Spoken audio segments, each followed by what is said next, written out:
Sir, ஒரு வீட்டினுடைய தென்மேற்கு மூலையில் டாய்லெட்டோ பாத்ரூமோ அல்லது என்ட்ரன்ஸோ இருக்கலாமா, இல்லை கிச்சன் வைக்கலாமா? தென்மேற்கு மூலையில் எப்படி இருக்க வேண்டும்? அதில் என்ன மாதிரியான முறைகள் வைத்தால், மீன்ஸ் இந்த மாதிரி டாய்லெட் பாத்ரூம் இதில் எது வைக்கலாம் இல்லை வைக்கக்கூடாதா? அதனால் என்ன பாதிப்பு வரும், எல்லாம் நல்லது வரும், எல்லாது கெட்டது வரும்? அதை பற்றியான வாஸ்து முறைப்படியான விளக்கத்தை சொல்லுங்கள் டாக்டர். தென்மேற்கு மூலை அப்படின்றது எப்பயுமே கரெக்டாக கோணம் கரெக்டாக இருக்கும். விரிகோணமாகவோ குறுங்கோணமாகவோ இருக்கக்கூடாது. கரெக்டாக 90 டிகிரி கட் ஆகும். 90 டிகிரி கரெக்டாக கட் ஆகும். Number 1 point. தென்மேற்கு மூலை மட்டும் எப்பவுமே விரிகோணமாகவும் குறுங்கோணமாகவும் இருக்கக்கூடாது. 90க்கு மேலே கூட 90க்கு கம்மியாக கரெக்டாக 90 வரும். அப்படி இருந்தால் தான் அது கரெக்ட். 1. நம்பர் 2, தென்மேற்கு மூலை முடிந்த வரைக்கும் உங்கள் பள்ளங்கள் இருக்கக்கூடாது. கிணறு, போர் பம்பு, தென் ட்ரைனேஜ், செப்டிக் டேங்க்கு, இந்த மாதிரி விஷயங்கள்லாம் அங்கே இருக்கக்கூடாது. 2வது, அந்த பகுதி முடிஞ்ச வரைக்கும் மேடாக இருக்கும். எவ்வளோ கூட அதிகமாக இருக்கணும் அவ்வளோ கூட மேடாக இருக்கும். அங்கே பள்ளமாக இருக்கும். சரிங்களா?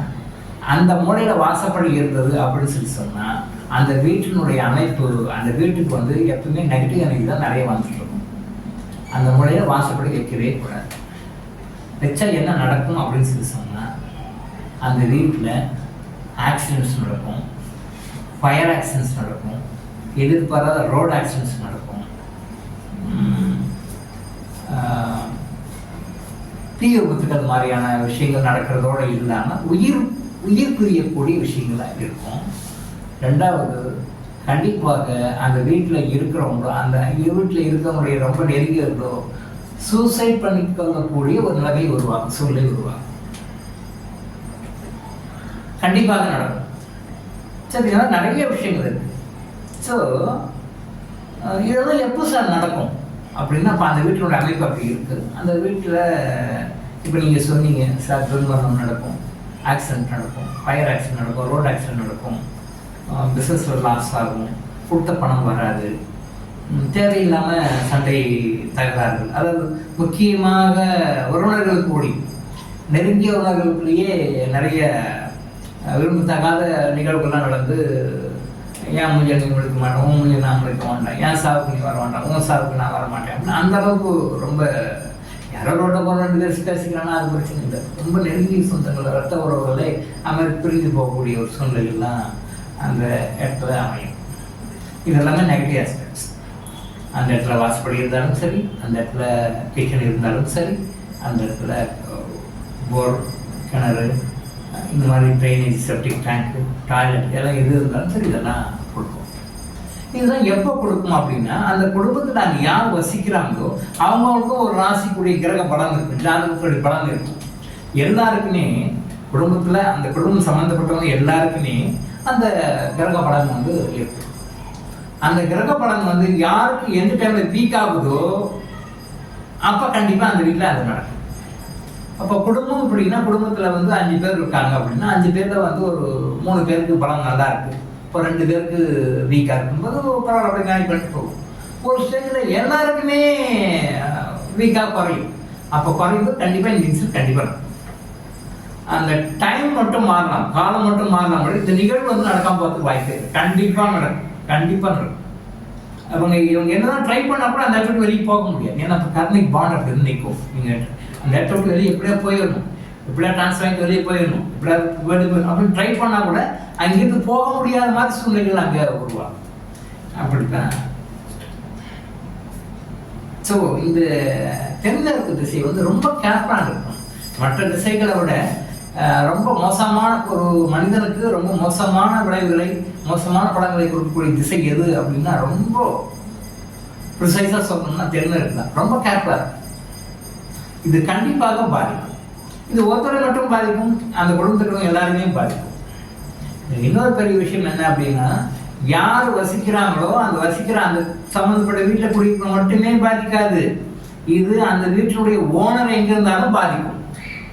இப்போது அந்த ப்ராப்பர்ட்டி இருக்குது, அது ஒரு ப்ளாட்டாகவும் வச்சுக்கலாம், பங்களாவும் வச்சுக்கலாம், ஒரு இண்டிவிஜுவல் பில்டிங்காகவும் வச்சுக்கலாம், what ever it may be. எந்த பில்டிங்காக இருந்தாலும் நீங்கள் வந்து நான் ரெண்டுக்கு தான் சார் இருக்கேன் அப்படின்னா அந்த படம் நீங்கள் அங்கே வசிக்கிறதுனால உங்களுக்கு அந்த படம் உங்களுக்கு கொடுக்கும். அதே நேரத்தில் நீங்கள் அதை ரெண்டு கொடுத்து நீங்கள் எங்கேயாவது ஃபாரின் கண்ட்ரியில் இருந்தீங்கன்னா கூட, நாட் இன் இந்தியா, நீங்கள் எந்த கண்ட்ரியில் எங்கே இருந்தாலும் உங்களுக்கு அந்த லேண்டுக்கும் என்ன கனெக்ஷன் இருக்குது, ஓனர்ன்ற ஒரு கனெக்ஷன் இருக்கு இல்லையா, அந்த வீட்டினுடைய உரிமையாளருக்கு ஒரு கனெக்ஷன் இருக்கு இல்லையா, அந்த உரிமையாளர் கனெக்ஷன் மியூசிக்கல் கனெக்ஷன். நீங்கள் எங்கே இருந்தாலும் அந்த வீட்டினுடைய பாதிப்பு உங்களையும் பாதிக்கும், ஓனர் எங்கே இருந்தாலும் பாதிக்கும். அங்கே குடியிருக்கிறவங்க கொஞ்சம் நிறைய பாதிக்கும். ஏன்னா பிகாஸ் அவங்க 24 hours அங்கேயே இருக்காங்க, அவங்க ஆறாடாக அந்த எனர்ஜி நெகட்டிவ் கொடுத்துட்டே இருக்கும். ஸோ இப்போ அவங்க பாதிப்பாங்க. எங்கேயோ ஒரு இடத்துல நீங்கள் இருக்கீங்க, ஒரு 10,000 20,000 கிலோமீட்டருக்கு அந்த பக்கம் ஒரு ஃபாரின் கண்ட்ரி கூட இருக்கிறீங்க, பட் அந்த டெக்கு போதும் நீங்கள் அந்த ப்ராப்பர்ட்டியோட உரிமையாளர் அப்படிங்கும்போது அந்த நெகட்டிவ் பாதிப்புகள் உரிமையாளரையும் பாதிக்கும், குடியிருப்பவரையும் பாதிக்கும் அதிக அளவில், கொஞ்சம் குறைந்த அளவில் அதை விட உரிமையாளரையும் பாதிக்கும். ஸோ இந்த விஷயம் வந்து யாரும் நிறைய பேர் யாரும் சொல்கிறது இல்லை. வாசகர்கள் கூட நிறைய பேர் யூடியூப்லேயே மற்ற விஷயங்கள் யாரும் சொல்கிறது இல்லை. பட் இது உண்மை. சம்பந்தப்பட்ட அங்கே வசிப்பாளரையும் பாதிக்கும், ஓனரையும் பாதிக்கும். So north west south west எல்லா டைரக்ஷனையும் பார்க்கும்போது ரொம்ப அதிகமான சவுத் வெஸ்ட், தென்மேற்கு முறை, நைருதி முறை அப்படின்னு சொல்லுவோம், கன்னி முறைன்னு சொல்லுவோம். ஸோ அந்த முறையை இந்த மாதிரி அமைப்புகள் இல்லாத மாதிரி வச்சுக்கணும். அப்போது அந்த இடத்துல ஸ்டோரேஜ் அவசரம் வச்சுக்கலாம், டம்ப் பண்ணலாம். அங்கே வந்து வெயிட் எவ்வளோ கூட வெயிட் ஏற்றுறீங்களோ, அந்த தென்மேற்கு முறை எவ்வளோ கூட வெயிட் அதிகமாக ஏற்றுறீங்களோ அவ்வளோ கூட வந்து நீங்கள் டெவலப் ஆகிறீங்க. டெவலப் பண்ணணும். அந்த இடத்துல முடிஞ்ச வரைக்கும் வெயிட் ஏற்றலாம், முடிஞ்ச வரைக்கும் அந்த ஏரியாவை யூஸ் பண்ண மாட்டாங்க. இப்போ நான் சொன்ன மாதிரி அமைப்புகள் அந்த இடத்துல இல்லாத மாதிரி பார்த்துக்கோங்க. அதே மாதிரி முடிஞ்ச வரைக்கும் ஜன்னல் அங்கெல்லாம் இருக்க வேண்டாம். வாசப்படி தலைவாசப்படி இருக்கக்கூடாதுன்னு போது ஜன்னலும் இருக்கக்கூடாது. ஸோ ஜன்னலும் இருக்கக்கூடாது. அப்படி ஜன்னல் இருந்தாலும் அது மூடி வச்சு அதை ஓப்பன் பண்ணுவாங்க, ஓப்பன் பண்ணுவாங்க. ஏன்னா அங்கேருந்து வர அந்த நெகட்டிவ் எனர்ஜி இப்போ காஸ்டிங்கு எடுத்து அப்படி எடுத்து கொடுக்கணும். ஸோ அங்கே ஜன்னல் இருக்கக்கூடாது, ஜன்னல் இருந்தாலும் அதை மூடி வைக்கக்கூடாது. ஸோ இந்த நார்த் வெஸ்ட்டுக்கு ரொம்ப முக்கியமான ஒரு இம்பார்ட்டன்ஸ் கொடுக்கும் மற்ற டைரக்ஷனோட. ஏன்னா மற்ற டைரக்ஷனோட ரொம்ப அதிகமான தீமைகளை கொடுக்கக்கூடியது அதுதான். நன்மைகளை கொடுக்கக்கூடியன்ற வகையில் வரல, தீமைகளை கொடுக்கக்கூடிய வகையில் அந்த முறை வருது. கணவன் மனைவியாக இருந்து அவங்க படுக்கிற படுக்கை அறை அந்த முறையில் இருக்கு. தென்மேற்கு முறை படுக்கை அறையாக இருக்கும்.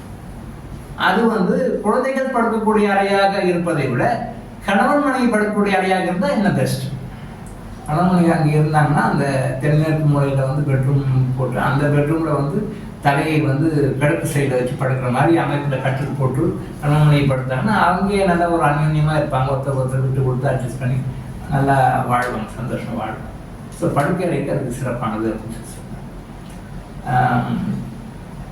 தலையை வந்து கிழக்கு பக்கம் பார்த்த மாதிரியோ அல்லது தெற்கு பக்கம் பார்த்த மாதிரியோ. பணம் வேணும், ஆரோக்கியம் வேணும், மகிழ்ச்சி சந்தோஷம் வேணும்னா தலை கிழக்கு பக்கம் வைக்கிற மாதிரி, ஆரோக்கியம் மட்டும் வேணும்னா தெற்கு வச்சா போதும். ஸோ கிழக்கு பக்கம் வந்து நம்பர் 1. ஸோ அது படுக்கறைக்காக யூஸ் பண்ணலாம். சில பேர் வந்து மாஸ்டர் பெட்ரூம்னு சொல்லிட்டு குழந்தைகளையும் அங்கே படுக்க வச்சுக்கிறாங்க, தவறு கிடையாது.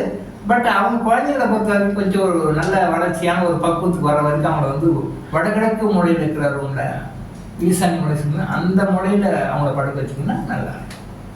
வடமேற்கு என்கின்ற அந்த மூலையில் வந்து திருமணமாகாத பெண்கள் அங்கே படுத்தாங்க, வடமேற்கு மூலையில் படுத்தாங்கன்னா அவங்களுக்கு விரைவில் திருமணம் ஆகும். விரைவில் திருமணம் ஆவதற்கு உண்டான தடைகளை நீக்கக்கூடிய சக்தி அந்த வடமேற்கு மூலைக்கு இருக்கிறது. அதனால அந்த முறை படுங்க அப்படின்னு சொல்லி. தென்மேற்கு முறையில் படுக்கையறை இருந்து அந்த படுக்கையில் கடமனையை படுத்தாங்கன்னா அவங்களுக்குள்ள ஒரு அந்நியமாக அன்பு அதிகமாக. ஸோ நம்ம இந்திய மகான்கள், யோகிகள், சித்தர்கள்லாம் வந்து ரொம்ப தெளிவாக சொல்லியிருக்காங்க. வாஸ்து வந்து மூட நம்பிக்கை கிடையாது, அது உண்மை, அது சயின்ஸ்.